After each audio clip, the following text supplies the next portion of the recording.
You're listening to Music Tectonics.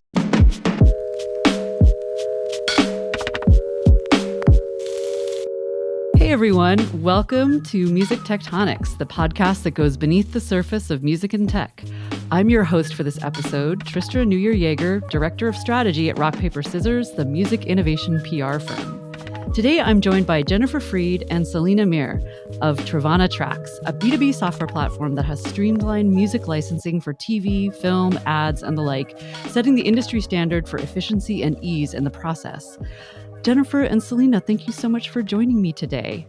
Thank you. Thank you so much for having us. I'm super excited to talk to you because I think the sort of area that you straddle between film, video, OTT, SVOD, however we want to call that world now, and music is really exciting, and it's one that a lot of people in music are super interested in. But there are some cultural differences, and there's some different perspectives that I really think you have, well in hand, and can really convey to some of our listeners, most of whom are from the music space, and really help them understand the sync world a little bit better. So I'm really excited to talk to you both today. Great. So Jennifer, in 1 minute, this is like a cruel assignment here, but in 1 minute, can you give me a quick overview of your background? Sure.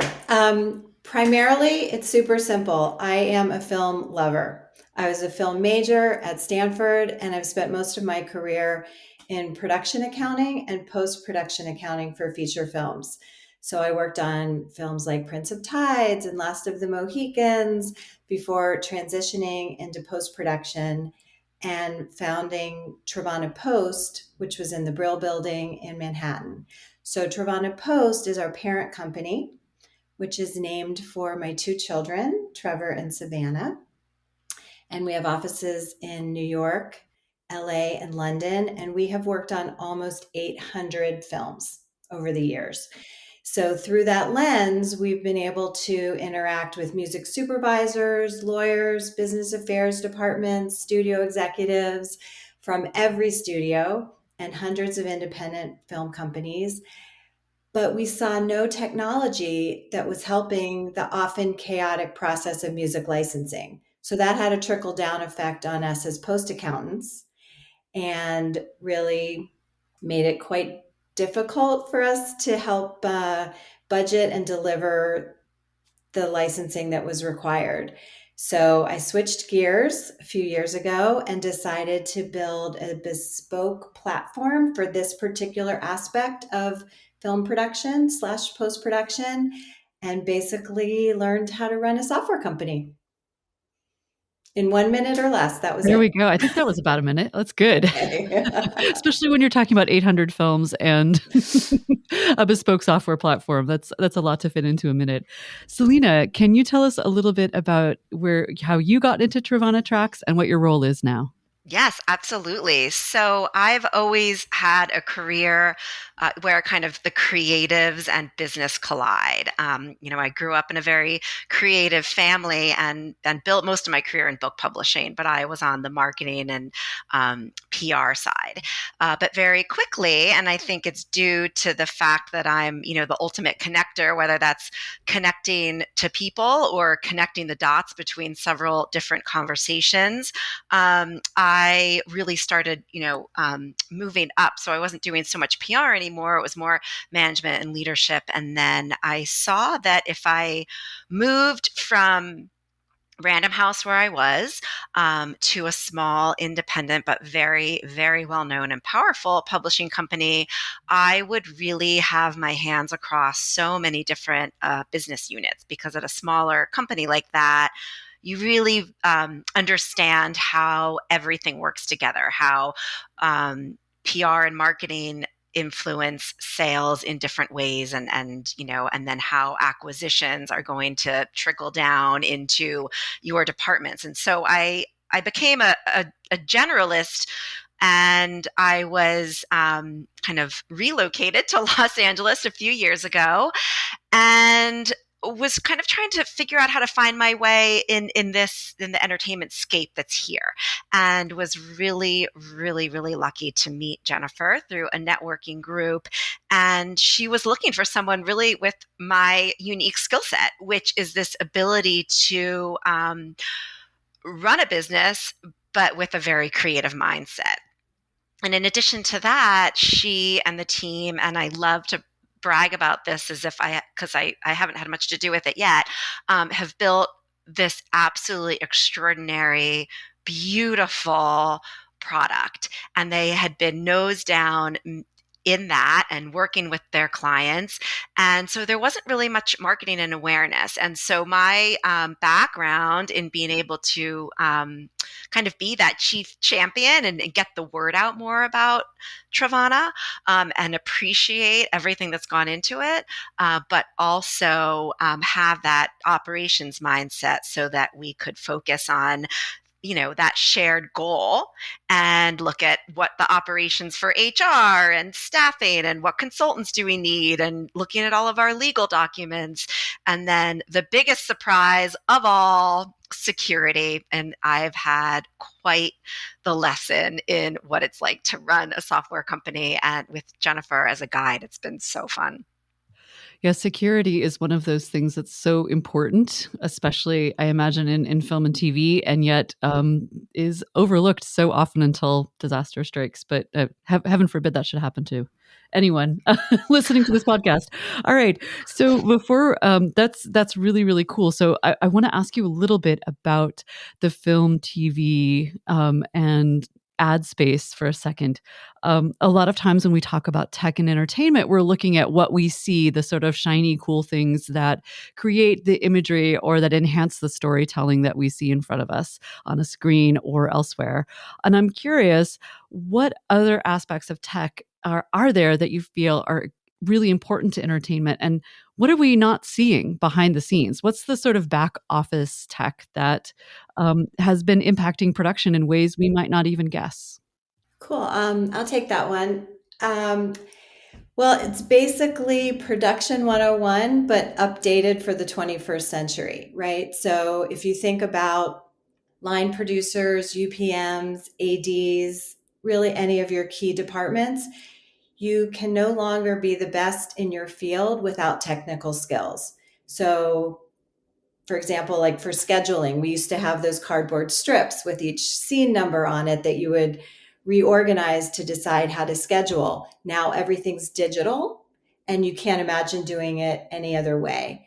In accounting, obviously where I came from, you cannot imagine budgeting a film without using movie magic budgeting.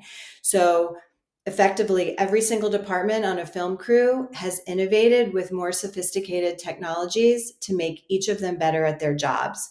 And those tools are what provides all sorts of things, right?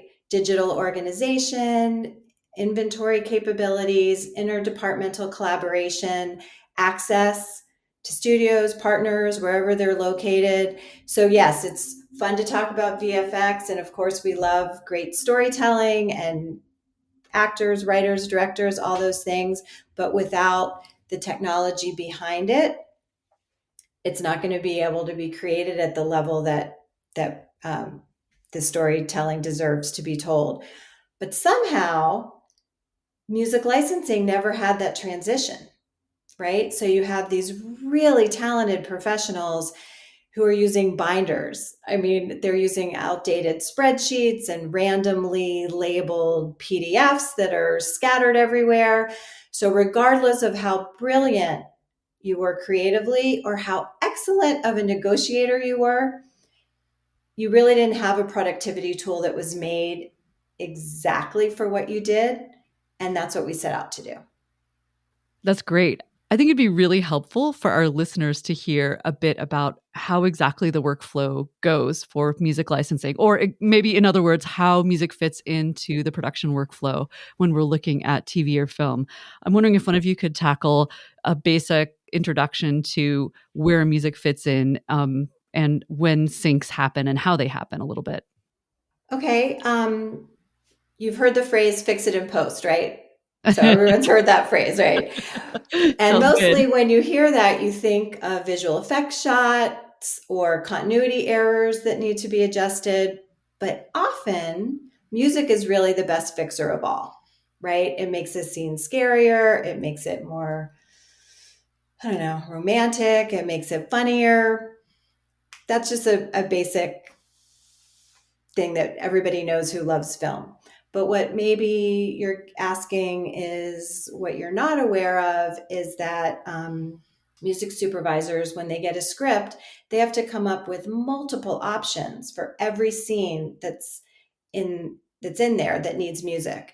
They have to line up for the director and the creative team multiple choices that each one needs to be researched, negotiated, approved so that it can be selected by the team, by the editor, by the director, by marketing, whoever is involved in the creative process.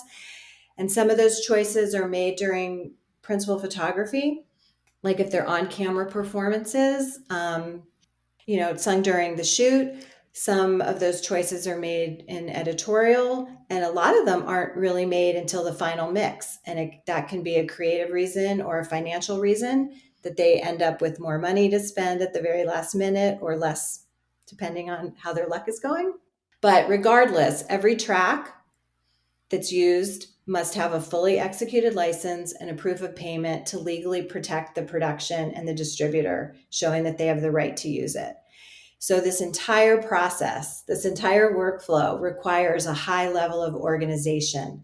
And from all of the people that we've talked to throughout this journey, we've heard over and over again, the paperwork is about 70% of the job, believe it or not. So a truly great supervisor can select and negotiate great music, but they also have to be great at paperwork. And that So might be rare something that people combination don't of realize. skills. Yeah. Yeah. Awesome. So what you're saying, just to recap, is a lot of these decisions are made rather late in the process of completing a production. Absolutely can be. So you have to be prepared. You have to have all that information at your fingertips. They can swap out songs at any given time. And it's not until really the final mix is laid down that you know exactly what's going to end up in the project. That sounds pretty daunting for for all parties involved in music licensing negotiations. So on top of that challenging workflow or post-production situation, are there other aspects of music licensing that have kept it quite challenging? It feels like it's very difficult not only for music supervisors and production teams, but also for rights holders to figure out how to navigate sync. What are some other elements that come into play? Well, it's very, very complex. So there's a lot of players involved. And I'll tell you, I've been here for close to a year and I was so exhausted in my education on the complexities for the first month of working here. But again, luckily I had Jennifer to guide me. So not only are there a lot of players, but there's a lot of minutia to ensure that you've cleared the right rights for the very specific usage, that you've accounted for each license. And that can average 4 licenses per track. If you're a hip hop song, you might have something like 24 licenses per track. And then each of those licenses has a lot, like I said, of complexities within it.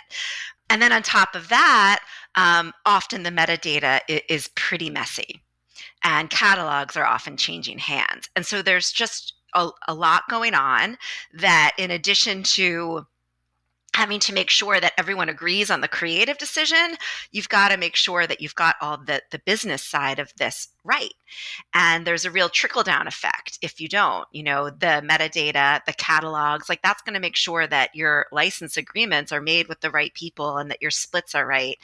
And this isn't a rate sheet, right? There's no it costs $5.99 for this gallon of milk kind of thing. It depends on the context, the use and the duration, who's involved in it. So maybe you've cleared a song to be used in a series. But the owners of those rights say you can use it in the show, but you can't use it in the marketing. And so then you have to keep track of where you're allowed to use it. Or you can use it in the marketing, but you can't use it on these platforms. So there's just so much. And so when we say paperwork, we really mean organizing a lot of information and making sure that the production is protected. Not only is the production protected, but the creators of the music are protected and they're getting the credit and the money and all of that they're due. But we love that it's so exciting and creative and that these negotiations can go in a lot of different directions because it's really more of an art. And I imagine that that's the part that really excites the music supervisor after that making those creative decisions. They love kind of getting into this negotiation because it's not just something you can look up. And all this to say, relationships are absolutely crucial in this business. They play an enormous role in music clearance and licensing. And that's an area where we at Trevanna pride ourselves. And I think we play a really important piece in maintaining those relationships. Awesome. We're going to take a quick break here and we'll be right back in a sec. Whoa, the ideas are flying fast on this episode. If you want to follow up on anything we're talking about today, we've made it easy. Head over to musictectonics.com and find this episode on the podcast page. You'll see show notes full of links and a time-stamped roadmap of the conversation. We're not responsible for internet rabbit holes you tumble down in the process. Now, let's get back to the conversation. Okay, we're back with Jennifer and Selina of Trevanna Tracks talking about the wild and complex world of sync licensing and how to manage it better with technology. So a lot of artists and labels and rights holders of various flavors and kinds often look to sync as a growing source of revenue. Or, if you look at, for instance, there's a recent RIAA report that shows a pretty notable growth in sync.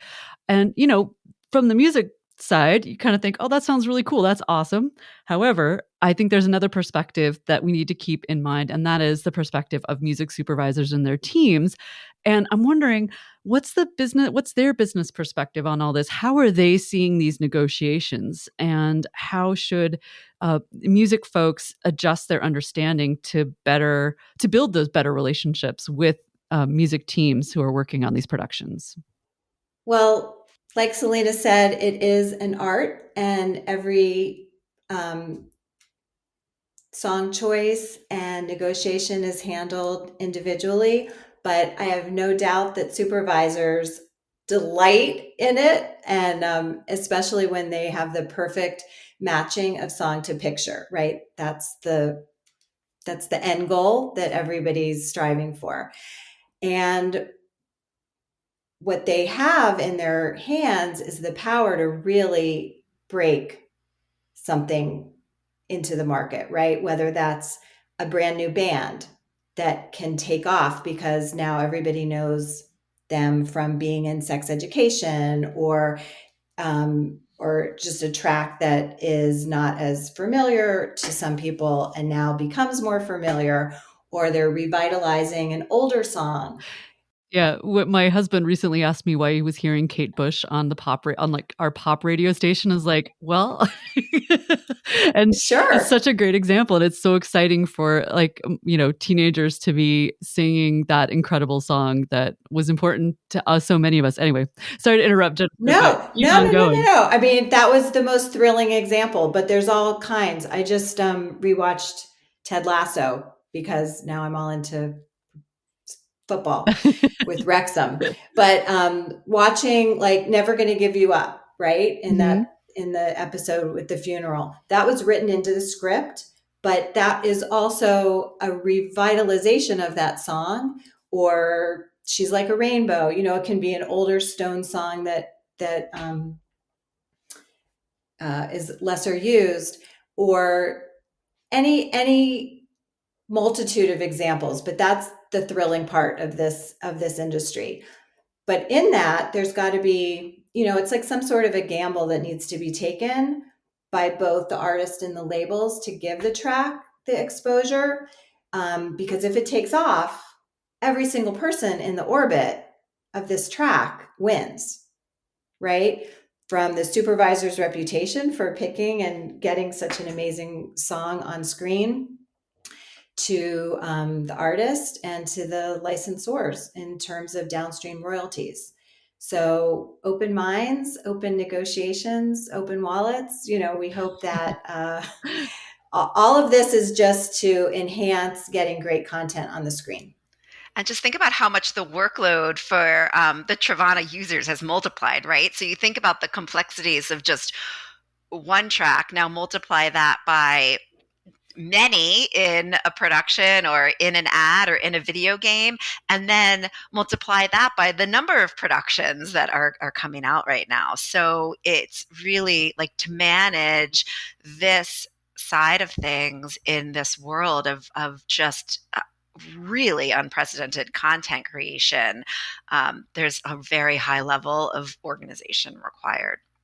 So let's talk a little bit about what we could imagine improving or getting closer to some ideal. Is there an element of the way things work now that if you had a magic wand, you would change? Besides, of course, everyone adopting a certain B2B tech platform, is there a more general stumbling block or challenge that everyone's facing that you wish we could find a good solution for? Well, obviously, the adoption of Trevanna, obviously. But in all seriousness, technology is the highest productivity-driven investment a company can make, whether it's a small business or an enterprise. And there are a lot of technologies within licensing and sync and music management that are ethical and that are here to ensure that the creatives are given the credit they deserve and that they're getting paid. And so on the one side, if your metadata is messy, or if you don't have a business manager to help you, it's nearly impossible to collect. So you need technologies to help you do that. On our side, if you're tracking your clearance in a Word doc where the numbers don't match up, or you've got an Excel grid and it's super messy and it's missing fields and the splits are wrong, there's a real downstream impact, like Jennifer mentioned, on those artists and the songwriters. And it's just adopting a technology does require a real shift in mindset. And like Jennifer mentioned, until Trevanna, there wasn't anything on this side. So having these conversations is so important. We're here having this conversation now. We were at Music Tectonics talking about technology and music. And so that's the first step. Let's make sure that we're talking about the technologies that are available and the impact that they can have, because that's how we're going to get the industry to shift. And we have to look at music supervisors as an industry and get them to adopt a new way of thinking. And some professionals are total visionaries, but some of them really are kind of set in their old ways.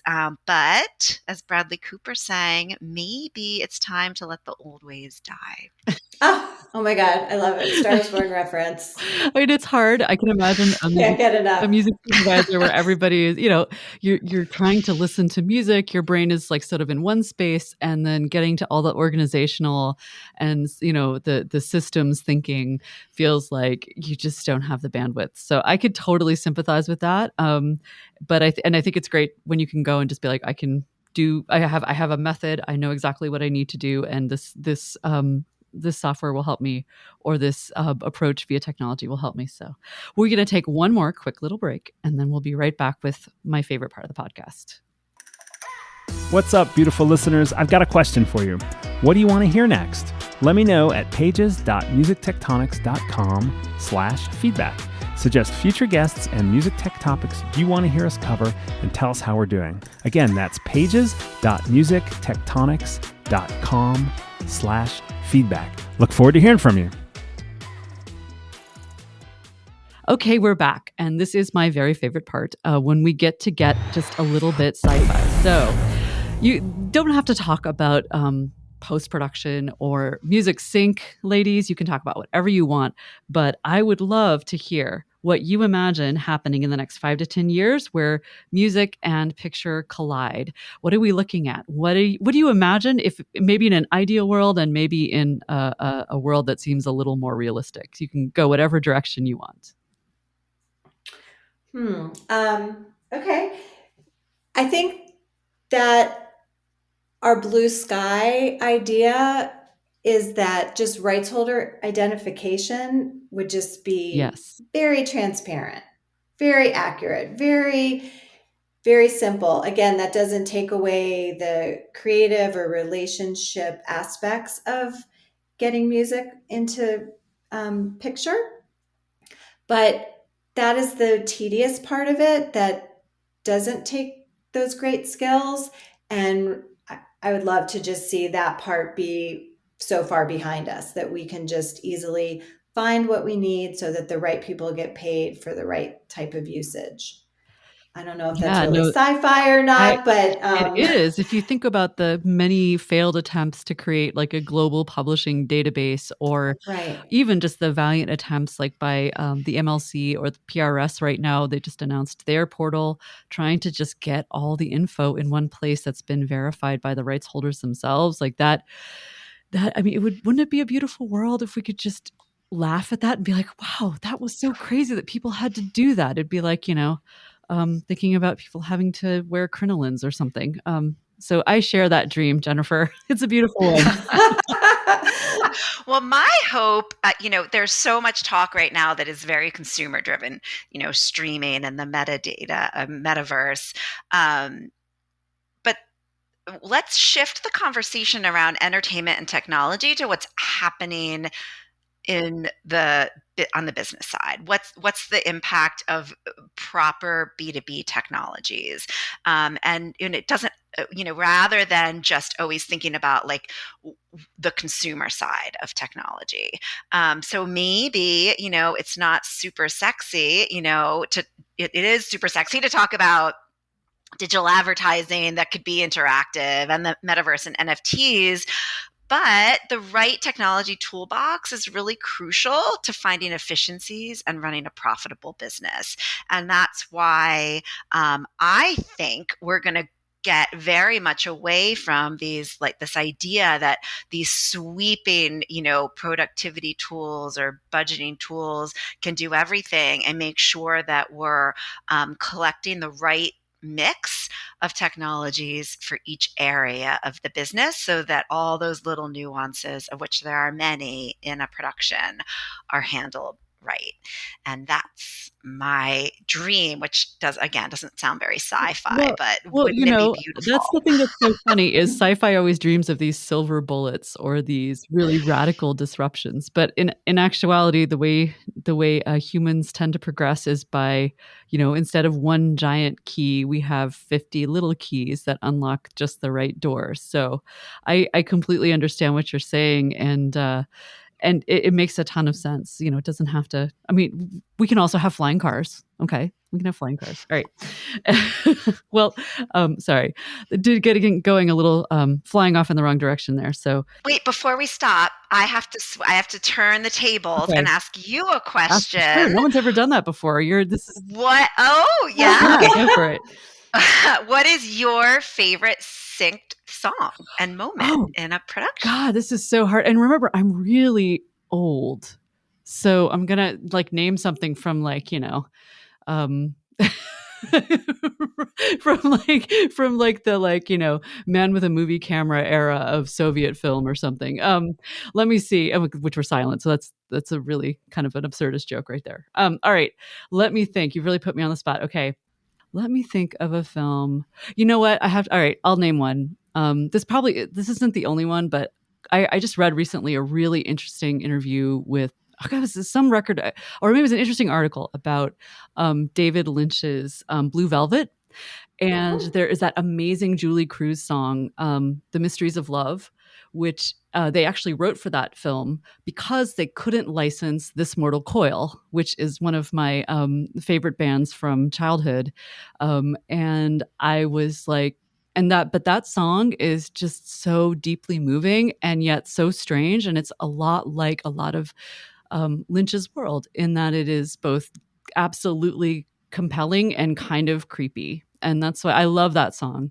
That might be one. That's one I can think of off the top of my head. That's a great answer. And I am going to add that song to our Spotify. We have a little Spotify channel, Friends and Family playlist. So that's going on there. We're good. Just if you have like a beautiful. section of the playlist where it drifts into the like everyone starts tearing up now. So you don't want it with too many like, everything is awesome from like the Lego movie, and then you hit Julie Cruz and everything is awesome. completely destroyed.